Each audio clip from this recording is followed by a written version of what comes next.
Laura, I would like to have a few words with you. I would like to hear about your history. Hi, Mary. What kind of things do you want to know? Tell me about your childhood, your home environment, and your parents. I grew up in an institution. My parents passed away when I was very young. Well, I'm sorry to hear that. But I can't believe you married into our family under those circumstances. Would that be a problem? Don't you think it is degrading for someone like you to become a member of our family? But I'm in love with Ryan. Love? Stop using such sweet words and not looking at reality. Reality is not that sweet. Isn't our feelings important? Do you really believe that someone who grew up in an institution can marry our son? Yes, I believe so. I wonder where that confidence of yours comes from. You should know where you stand. We trust each other. I think that is the most important thing. Trust. How much trust do you think someone who grew up in an institution deserves? If my past is such a problem, why didn't you tell me sooner? Huh? If you want my son to be happy, you should at least be aware of that. How brazen are you? I never thought it would be a problem. That's why I'm saying you were not raised well. It's totally disrespectful of you to leave something you don't understand as it is. I have done my best. That is the problem. I'm sorry that you don't recognize my efforts. What exactly are you saying that I should do? First, show us some respect. Then, understand who you are and be modest. Understood. I will make more effort from now on. Maybe it's too late for that. What do you mean? Oh, don't you get it? Get what? Your love is worth nothing to us. I can't bear to have someone like you as a family. I want to build a future with Ryan. Is that such a problem? Problem? It is a big problem. How much shame would it bring to us to have someone like you in our family? I just want to be happy with Ryan. You are being naive. Look at the reality. You grew up in an institution and we are upper class. You can't make up the difference. Still, we will try. That is the power of love. Your efforts are meaningless. We are not going to accept you. Do what you want, but it won't change the fact. Oh my. Hi, Laura. I warned you so clearly when the marriage proposal came up. Why didn't you listen to me? You wasted my kindness. Excuse me? This is why people who grew up in institutions are not worth it. I don't understand. On behalf of the groom's family, I would like to say something. We believe that accepting you is going to degrade our family. I want you to break off this engagement. Therefore, your marriage to Ryan will be canceled. What? Why are you saying this all of a sudden? It's not sudden. I told you about it already, didn't I? You remember we exchanged texts when you first came to our house? Yes, of course. But I can't believe that you would call off an engagement on a wedding day. What on earth is the problem? It's because we decided that it would be a disgrace to our family's dignity for you to marry our son. Me? Disgrace to your family's dignity? I guess those who are educated only at the bottom of the social ladder don't understand. Unless I make myself clear. You, who grew up in an institution, lives in a different world from those of us from the upper class. That's why we decided to break up the marriage. That's what I'm trying to say. Do you understand? And Ryan thinks the same way. Today is the day of the wedding, you know? I didn't hide my background from you. I don't understand why you're saying such a thing on the wedding day. I hate that kind of rebellious attitude too, because it clearly shows how bad you were brought up. We were waiting for your apology, you know? Apology? You should have apologized to us by the day before the wedding. I'm sorry for growing up at an institution. Thank you for accepting me even though I didn't grow up well. Please do not hesitate to discipline me harshly. After all, I did not listen to any of those words. I am very sorry, and at the same time, I'm relieved to repel you. Oh, I see. How are you going to contact everyone you invited? The groom's side here has already started to call off the wedding. You should get on with your bride's side as well. I am already at this ceremony. Then you should be the one to contact the wedding hall. I see. Well then, I guess I have no choice. Well, the number of people you invited to the wedding is smaller than ours, so I'm sure it will all be over in no time. This lack of personal connections is another sign of your poor upbringing. I shudder to think of someone like you joining our family. When I hear that you grew up in an institution, I knew that you didn't receive a proper education. Your parents must have been a bunch of jerks too. They loved me, but they passed away due to illness. Love is an easy word to use, but the reality is not so easy. No matter how much you talk about love, it has no value to our family. No matter how hard you try, you cannot change where you came from, and you will never measure up to our standards. If you truly intend to be a part of our family, you should be more humble. Your attitude is totally unacceptable. Think for a moment how much of an embarrassment you are to our family. I understand. I have no choice but to protect the dignity of our family. You must understand that. This bad upbringing will not go away easily, no matter how hard you try. Not only the way you look and the way you speak, but the way you think itself is different from ours. This is why you are not qualified to be our family. All I wanted was to be happy with Ryan. Your happiness becomes our family's unhappiness. How much trouble will it cause for someone like you to be a part of our family? You are so badly brought up that you can't even understand that. No matter how hard you try, this will never change. We are not going to accept you. Is that all you have to say? Yes, it is. We don't accept you. I'm formally calling off the engagement. Understood.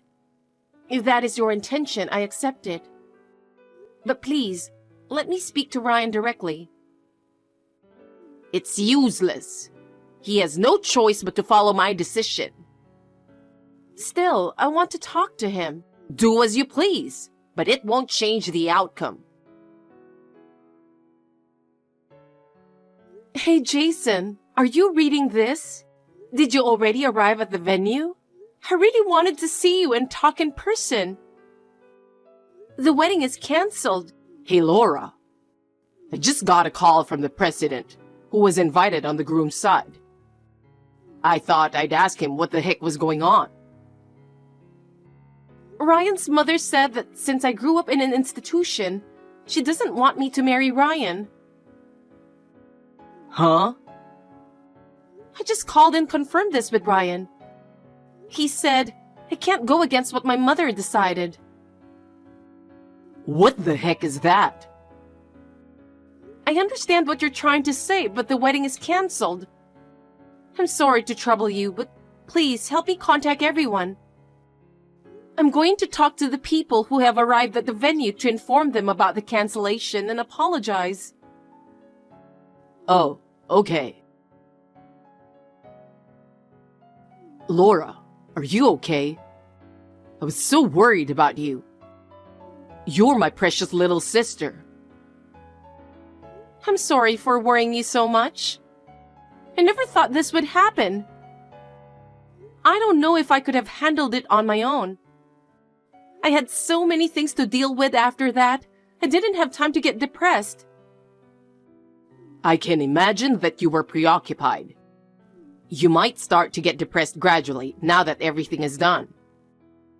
I don't mean to be negative, but I'm just saying. Yeah, I guess. I wish I could have been there for you to help you out. Even though things have settled down, you still haven't officially called off your engagement with Ryan. And there is no doubt that there will be more trouble.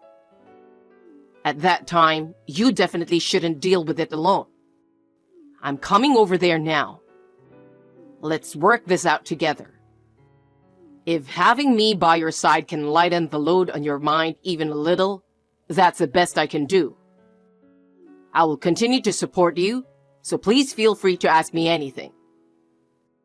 I don't know how things will go with Ryan, but no matter what the outcome is, I will be on your side. So don't keep it to yourself. If you have any problems, call me right away. I'm worried about you, so let's keep in touch often. This may be a difficult time for you, but you will get over it, I promise. Yeah, thank you. It's reassuring to have you by my side. I will not hold it all together within myself, but will rely on you. I don't know what will happen with Ryan, but with you by my side makes me feel safe. I am grateful that you are coming here to support me. I can be strong if you are here. Thank you so much. Laura, I have a message for you. A message? What is it? I forgot to tell you something very important. What? This engagement breakup was caused by your bad upbringing, so you have to pay me alimony. Alimony? And of course, you have to pay 100% of the cancellation fee, since it was canceled on the day of the wedding. The breaking of the engagement was initiated by you, and considering the reason for it, I think it is your fault. Are you going to argue again? I'm not arguing. I'm just saying the fact. You really didn't grow up well. I can't imagine someone like you marrying my son. Listen to me, Laura. Let me teach you a lesson for your future. People at the bottom of the social ladder like you should not go against the upper-class people like us. You must learn how to get around in the world by yourself, all right? What do you mean? It means that those at the bottom should not go against the upper class. The fact that I have to explain it to you using easy words is also an evidence of your poor upbringing, isn't it? Now let me ask you a question. If you say that those who grew up in an institution are at the bottom of society and have a bad upbringing, then my brother who also grew up in the same institution has the same problem. Does that mean that my brother who also grew up in an institution is the same way? Of course! You and your brother are equally illiterate. I'm really tired of dealing with uneducated people. It is utterly impossible for someone like you to marry Ryan. The fact that your brother grew up in the same institution means that he is equally undignified. Do you have any idea how much shame you would bring to us? Wait a minute. Huh? I see. Then I'll pay your alimony and wedding cancellation fee. Huh? What is this all of a sudden? You sound different. Excuse me for interrupting. I'm Laura's brother, Jason. Oh, as an older brother, I couldn't let you continue talking to her like this. I cannot tolerate anyone who talks to my sister like this. As her only relative, I would like to intervene. Even if the elder brother were to intervene, it will not change anything. After all, you're the only relative of Laura's, but you're so rude for not meeting my family and myself, aren't you? I really can't believe it. We can't welcome you with such an insane attitude. I told you that I was on an overseas assignment at the time. Of course, I would have returned home if necessary. I think when you found out that I was being adopted by another family, you said I was not exactly family, and you did not need to see me, right? Well, it doesn't change the fact that you two grew up in institutions and are at the bottom of the social ladder. Wouldn't it be better to avoid further embarrassment going this far? You guys are not worthy to be a part of our family after all. Please, take it easy. Well then, to your husband and your son Ryan, tell them that Jason Damon wants to pay the fee for breaking off the engagement and the wedding cancellation fee. Why should I bother to tell them? If you would just pay it in an honest manner, that will be all. Because it's not going to happen with you. Huh? Anyway, you will understand if you tell them. Please understand that from this point on, I will be the one who's talking. I am sure your husband and son will understand how rude you are. I hope that my intervention will help us to have a decent conversation. Please be aware that all future correspondence will be conducted through me. Is this Jason? Laura's elder brother? If I text to Laura, we can talk, right? Could you please reply to me? Best regards. How was the reaction of your husband and son? I apologize for that. That's an abrupt apology. Of course it is. I didn't expect it to be you. I had no idea that you were the president of Company XYZ, which accounts for 70% of my husband's company sales. Does that mean the family you were adopted into was the family of the former president of Company XYZ? Yes, that's what it means. Therefore, at the wedding, Company XYZ, which had been invited as one of your husband's business partners, asked my adopted father, who was the president of the Company XYZ, to attend as the company representative. I was asked to attend as the bride's brother. However, this was a private matter. So I had not informed anyone other than the groom, Ryan, the fact that I was the president of Company XYZ. What? Ryan knew about you? Yes, he did. So, when you broke off the engagement in a violent manner, did he resist in any way? Come to think of it, the moment he opened his mouth to say something, either I or my husband yelled at him and didn't give him a chance to speak. After I told Laura to break off the engagement, he stayed in his room for a long time. I see. And? What?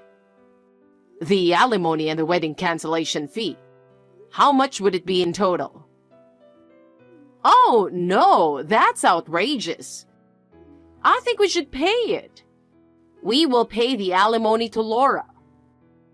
We will also pay all expenses for the wedding. You have my word. I understand. I will have my lawyer visit you at a later date and entrust him with the details of the breakup of the engagement. From now on, please communicate with us through that lawyer. Yes.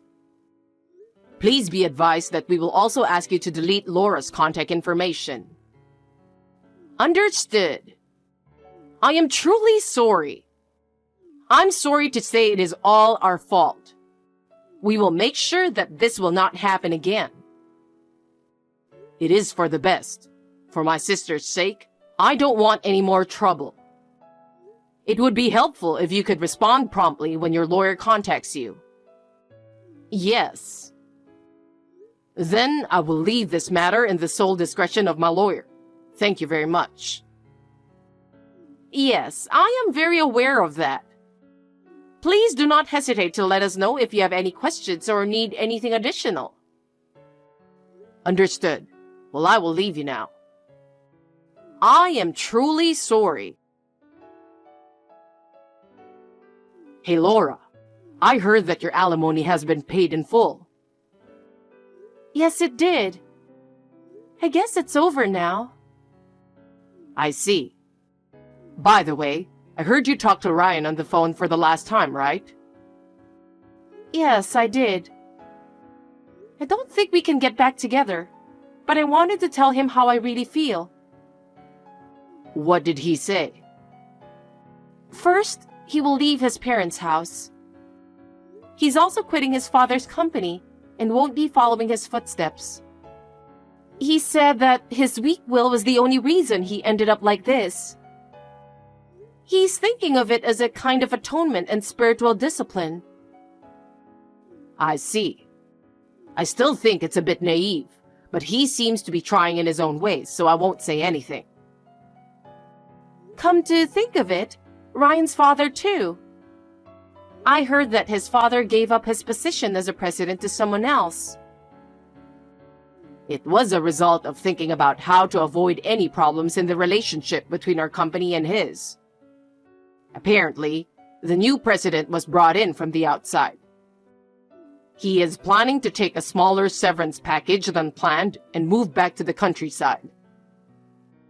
I see. But his wife Mary is not so happy.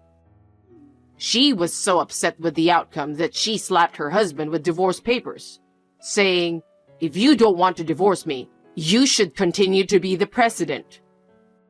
She's now back at her parents' house, which is 2 hours away by plane. What? Hey, does that mean... It's already decided to replace the president. Let's see how things will turn out. I see. Laura, I have a favor to ask you. Please, talk to your brother. Talk to my brother? What on earth would I talk about? You know, our family is about to be torn apart. I don't want a divorce. I can't do anything about that, even if you tell me now. But I need your help. My help? No matter what I do, the situation will not change. You might be able to convince your brother to protect our family. Why should I protect your family? It's not my fault that this happened. But if you don't help me, I'm in real trouble. I don't want a divorce. That is your problem. It has nothing to do with me. Why are you so cold? We're family. We should help each other, right? Family? We are not family. Have you forgotten that you did not accept me as family? I cannot and will not do anything about it. Please do not interfere with my life anymore. I will block all your contacts. Do something about it. Please, help me. Laura? After that, Mary's husband filed for divorce immediately. She was furious at her husband's selfish behavior and blamed him, demanding a larger share of the property, but he coldly refused. She had no choice but to ask Ryan for help, but he was also unemployed, and the two became poor. In the end, Mary and Ryan ran out of money to live on, and they were desperate. When I heard this, I did not feel any sympathy. They are complete strangers, and I want them to live their lives as they pleased. I am slowly healing from the trauma of the loss, thanks to my brother's help. I don't want to be in a relationship for a while. In the future, If I fall in love with someone, I would like him to meet my brother soon. I hope that day would come someday.